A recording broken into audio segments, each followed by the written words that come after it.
there's a lot of ways to tell stories, but it's interesting that you've chosen to like go in a much higher production value route and to make this content that is like presumably going to last a longer test of time because it is so well made. It was timing. It was like I said, we started this project 4 years ago when Jimmy Chris came to me 4 years ago. So I was working on a lot of other things, and it was pre-COVID. It was before Nipsey got killed.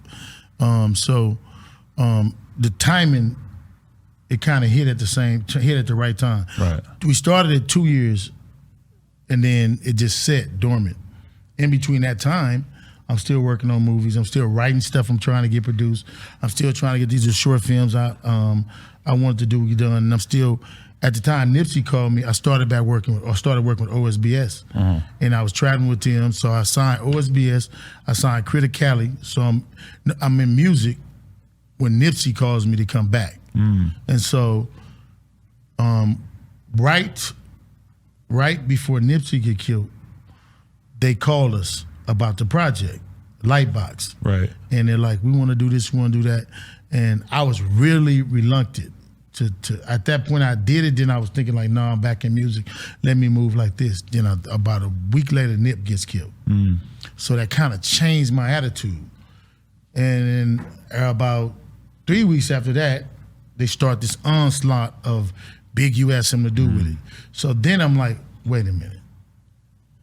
Let me tell my story. So then it just started growing and growing and growing and growing. That got you on the path of thinking, my story needs to be out there and it needs to be clear, because it's obvious how easy it is for motherfuckers to just twist shit up and come up with some crazy ass narrative, you know? And we signed a deal. We had already shot it. We signed a deal, like I said, about, I want to say a month after he passed. We signed a deal and then he passed, maybe 2 weeks to maybe a month.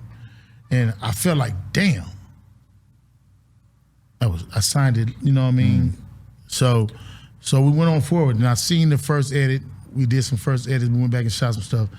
And when I seen it, I was like, oh shit, this is brilliant. Like, I want to do this. So then we stepped back in, and we have another meeting with Jonathan at Lightbox, and I said, I want to take it in this direction. You know what I mean? But then I was looking at, what I was greatly influenced by was how people were being wronged. You know, how stories can get out there that's so far from the truth on how things happen, and they take on lives of their own.